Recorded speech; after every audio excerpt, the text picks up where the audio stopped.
FPO अकेले ही कम से कम 10,000 quintal मक्का दे सकता है सर, आराम से। डी साहब ने बोला कि हमारे यहाँ 35,000 पौधे हर एकड़ में होते हैं, तो हमारे यहाँ के किसानों ने कहा कि हम 40,000 पौधे 1 एकड़ तक में। किसानों ने क्या किया, रिज फरो सिस्टम पे मक्के की बुआई की सर।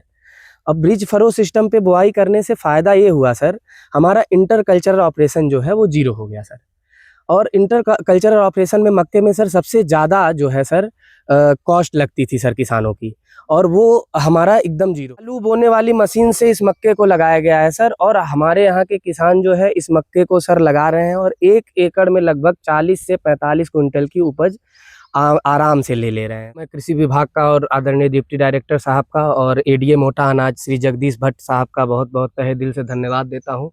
उन्होंने हमारे एफपीओ को एक बैच ड्रायर मशीन प्रोवाइड कराई है, जिसकी क्षमता जो है वो 2 घंटे में 30 कुंटल मक्का सुखा देगी, और एक प्रॉपर टेम्परेचर पे, स्टोरिंग टेम्परेचर पे हम उस मक्के को ले आ पाएंगे, जिससे मक्के में जो अफ्लाटॉक्सिन नाम की बीमारी लगती है वो नहीं लगेगी, और मक्का काला नहीं होगा और मक्का सड़ेगा। अभी इस एरिया को देख रहे हैं, ये मक्के को देख रहे हैं, और ये लगभग इतना लहलहाती हुई फसलें देख रहे हैं। ये लगभग हम लोगों का 2 से 2.5 साल की मेहनत है सर, यहाँ के किसानों की मेहनत है सर, हमारी मेहनत। इस समय भी आप आए हैं महोदय, और ये खेत में आपको नमी महसूस हो रही है, और इस समय भी हमारे किसान खड़े होके यहाँ पे पानी चला रहे हैं इस टेम्परेचर में भी।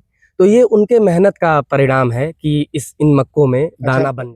अभी मैं Nathnagar agri technofed farmer producer company से जुड़े किसान यशोवर्धन पांडे जी के साथ हूँ, और आज मैं किसानों की सफलता की एक एफपीओ के इंटरवेंशन के हस्तक्षेप की ऐसी सफलता की कहानी से आपको रूबरू कराऊंगा, जिससे आप उन किसानों को, उस एफपीओ को बिना सलाम किए नहीं रहेंगे। जब भी मक्के की बात होती है, जब भी पोषण की बात होती है, तो कहीं ना कहीं पश्चिमी उत्तर प्रदेश का नाम पहले आता है, क्योंकि मक्के की खेती में पश्चिमी उत्तर प्रदेश को अग्रणी माना जाता है। लेकिन एक एफपीओ ने किस तरीके से पहल की, कैसे किसानों को एकजुट किया, और कैसे फसल चक्र को बढ़ावा देते हुए, जहां पूर्वांचल में 2 ही फसलें आमतौर पर अपनाई जाती हैं, रबी और खरीफ की, जिसमें गन्ना, गेहूं और धान की फसल प्रमुख रूप से ली जाती है। लेकिन इस एफपीओ ने और इस एफपीओ से जुड़े किसानों ने आगे बढ़ कर के एक ऐसी फसल को अपनाया जो भारत से न केवल पेट्रोलियम के ऊपर की निर्भरता को भारत से कम करेगा, बल्कि जो कुपोषण है, जिस पर बाल विकास परियोजना का एक धुरी टिका हुआ है, जिसका जो पोषाहार बनता है, वह सारा कुछ इस पोषक फसल में छिपा हुआ है। और हमारे साथ यशोवर्धन जी हैं, हम जानेंगे कि किस तरीके से इन्होंने इसकी पहल की, और कितने रकबे में इसकी खेती हो रही है, और किसानों के इनकम पर कितना असर आया है, उनके जीवन स्तर में कितना बदलाव आया है।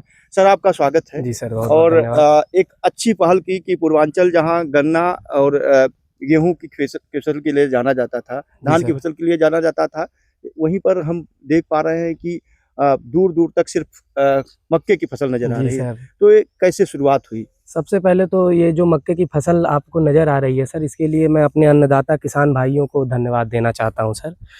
और इस मक्के की फसल इस मक्के की फसल की शुरुआत करने के लिए सर, हमने सर 2023 में ही इसकी शुरुआत की, और हमारे पिताजी एग्रीकल्चर साइंटिस्ट हैं डॉक्टर अमिताभ पांडे, उनके द्वारा सर आईआईएमआर में बात की गई, और आईआईएमआर का कुछ सीड सर रबी कालीन मक्का, यहाँ पे एक किसान है दिलीप सिंह जी, उनके खेतों में लगाया गया। उस मक्के को देखने के लिए हमारे यहाँ अमेरिकन रीजनल मेज काउंसिल के रीजनल डायरेक्टर रीस एच कैनेडी साहब आए, और उन्होंने मक्का देखा, और उन्होंने कई तरीक़ों से बताया कि हमारे यहाँ अमेरिका के किसान ऐसा करते हैं, हमारे यहाँ अमेरिका के किसान वैसा करते हैं।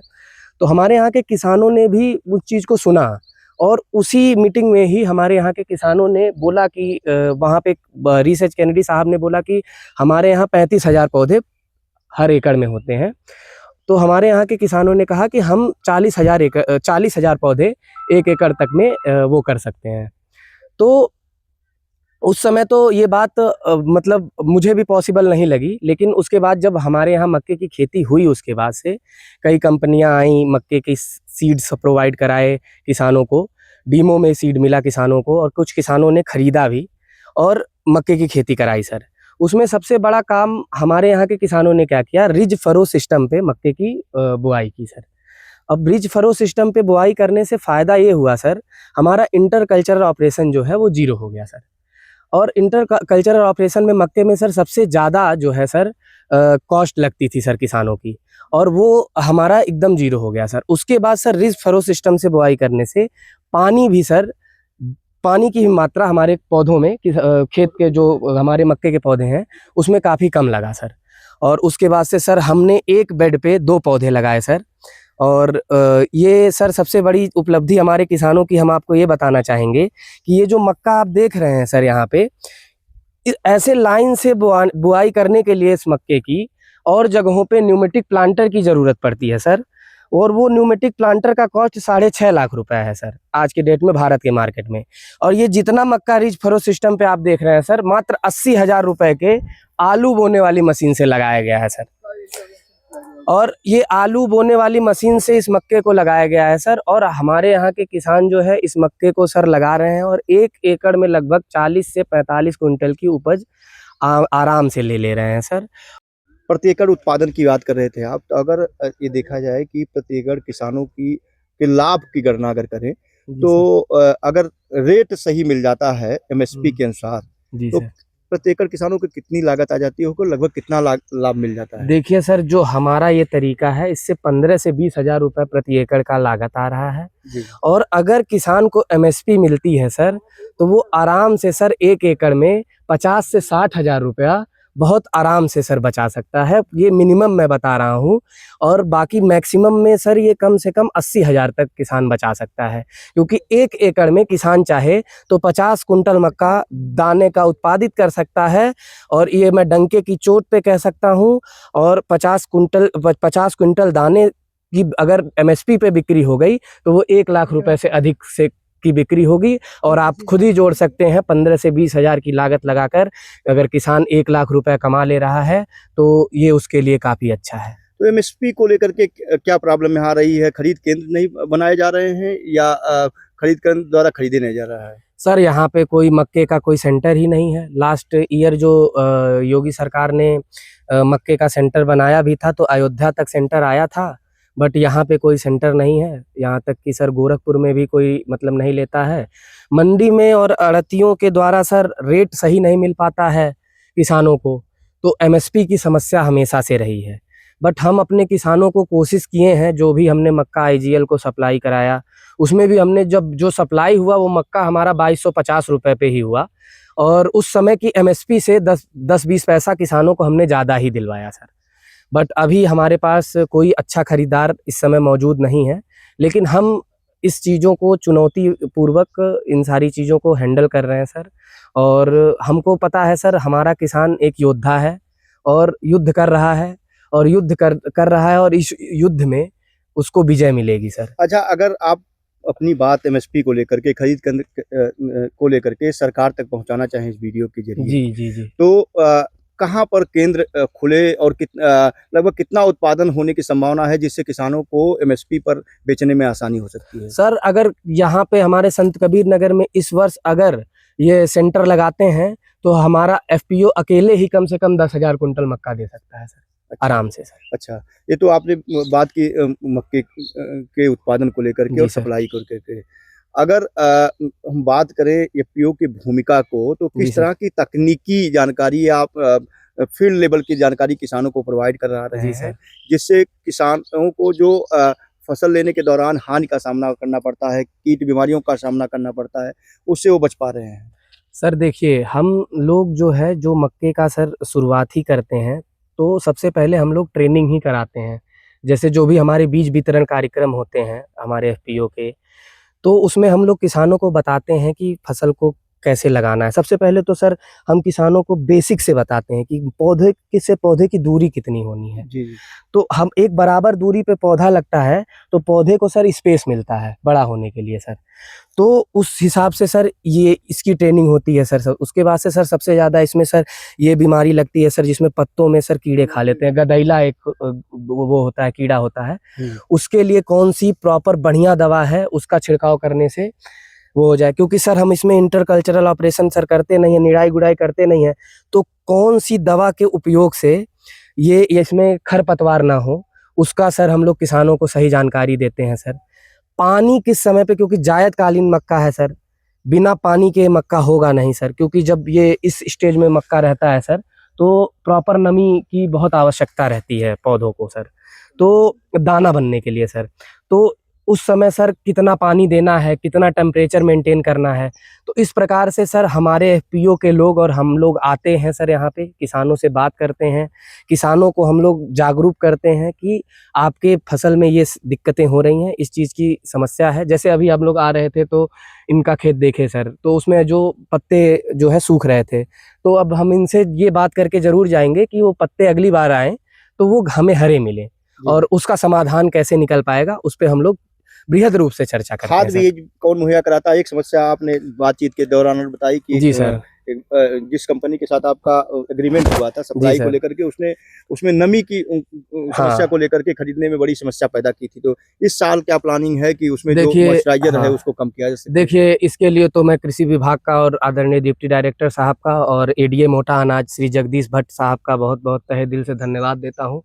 उन्होंने हमारे एफपीओ को एक बैच ड्रायर मशीन प्रोवाइड कराई है, जिसकी क्षमता जो है वो 2 घंटे में 30 कुंटल मक्का सुखा देगी, और एक प्रॉपर टेम्परेचर पे, स्टोरिंग टेम्परेचर पे हम उस मक्के को ले आ पाएंगे, जिससे मक्के में जो अफ्लाटॉक्सिन नाम की बीमारी लगती है वो नहीं लगेगी, और मक्का काला नहीं होगा और मक्का सड़ेगा नहीं। तो उसमें इसको नमी को टैकल करने के लिए हम लोगों ने ये चीज़ें कर ली हैं अपने पास, और ये कृषि विभाग के सहयोग से हुआ है। उस पे हमें 80% अनुदान भी मिला है उस मशीन को लगाने के लिए। और दूसरा मैंने एक सवाल और किया था कि जी सर।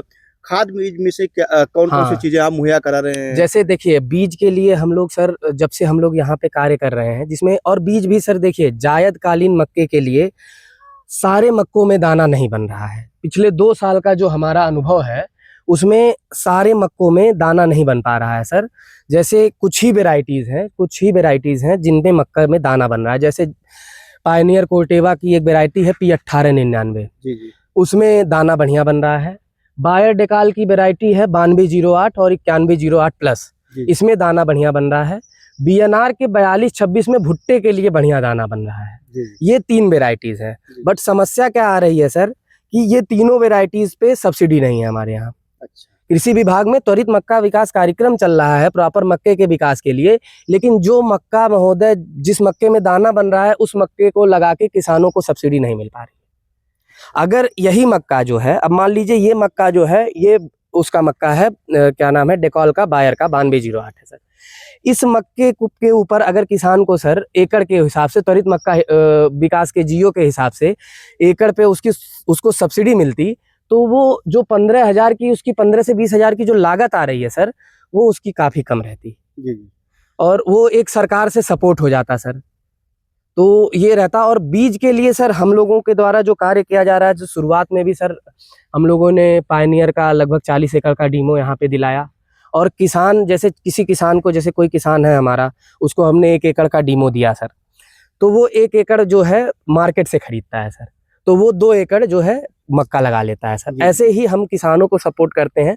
किसी को 3 एकड़ लगाना रहता है तो उसको हम 1.5 एकड़ का सीड डीमो में दे देते हैं, बाकी वो 1.5 एकड़ का बाजार से ले लेता है महोदय। जी, जी। बाकी हम भी, हमारे पास भी जो चीज़ें अवेलेबल रहती हैं हम किसानों को मुहैया करा देते हैं, बट मैक्सिमम चीज़ें हमने डीमो में ही प्रोवाइड कराई है किसानों को, क्योंकि सर अभी जो है ये मक्के को हमें बढ़ाना है सर, और एक दिन में ये बढ़ेगा नहीं सर। जी, जी। पिछले 2 साल से हम लोग, ये जो आप अभी इस एरिया को देख रहे हैं, ये मक्के को देख रहे हैं, और ये लगभग इतना लहलहाती हुई फसलें देख रहे हैं, ये लगभग हम लोगों का 2 से ढाई साल की मेहनत है।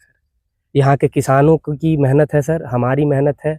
हमारे पिताजी डॉक्टर अमिताभ पांडे, जो शुरुआत से ही खेती से जुड़े रहे, ये उनके परिश्रम का परिणाम है। जी, जी। और यहाँ के किसानों की मेहनत है। अच्छा, आपने एक बात और की, एक ज्वलंत मुद्दा है, क्लाइमेट सर। चेंज चल रहा है। अभी कल परसों नरसों का डाटा देखा जाए, 3 दिन का, अगर हम अप्रैल चल रहा है, जी सर। और 47 डिग्री सेल्सियस जो थार के रेगिस्तान का तापमान है, वो यहाँ तापमान हो रहा है। तो ऐसे में दाना न बनने की समस्या पिछले 3-4 सालों से ज़्यादा हो रही है। आपने बताया कि आपके सभी किसानों के फसल में दाना प्रॉपर आ रहा है, भरपूर आ रहा है। तो और कौन सी टेक्नोलॉजी अपना रहे हैं, कौन सा तरीका अपना रहे हैं जिससे भरपूर दाना इसमें बन पा रहा है? महोदय, भारतीय किसान से मेहनती कोई किसान नहीं है। पूरे विश्व की मैं बात कर रहा हूँ। जितनी मेहनत भारत का किसान करता है उतनी मेहनत कोई किसान नहीं कर रहा है।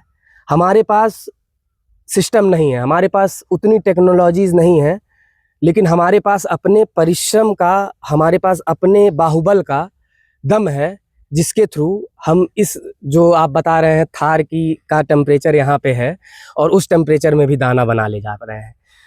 इस समय भी आप आए हैं महोदय और ये खेत में आपको नमी महसूस हो रही है और इस समय भी हमारे किसान खड़े होके यहाँ पे पानी चला रहे हैं इस टेम्परेचर में भी।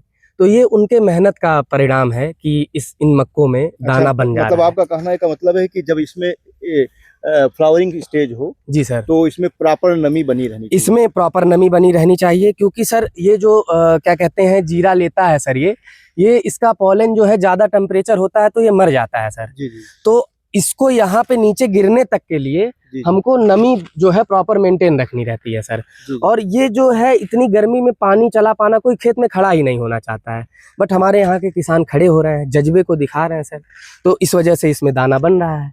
जी जी। और प्रॉब्लम वही है, मक्के में दाना बनेगा सर, बट उसका प्रॉपर केयर करना पड़ेगा, कब उसको पानी की ज़रूरत है, क्योंकि सर ये भी लिविंग ऑर्गेनिज्म है, तो हमको इनका प्रॉपर, जैसे एक छोटे बच्चे का ध्यान रखना होता है वैसे हमें पौधे का ध्यान रखना होता है। हम उनका ध्यान रखेंगे तो वो हमारा ध्यान रखेंगे और फसल में उतनी उपज आएगी सर। तो अभी मैं संत कबीर नगर में हूँ और संत कबीर नगर में एक युवा किसान, जिसको लेकर के सरकार भी कर रही है, प्रयास कर रही है कि जो भारतीय युवा हैं वो खेती से पलायन ना करें और खेती को ही अपने आय का साधन बनाए, रोजगार का जरिया बनाएं। और एक ऐसे ही किसान हैं जिनकी एनर्जी लेवल आप देख रहे होंगे कि 47 डिग्री सेल्सियस में इस एनर्जी के साथ पसीने से भीगे हुए अपना अनुभव साझा कर रहे हैं, उन किसानों का प्रतिनिधित्व कर रहे हैं जो 10,000 क्विंटल मक्का उत्पादन कर रहे हैं।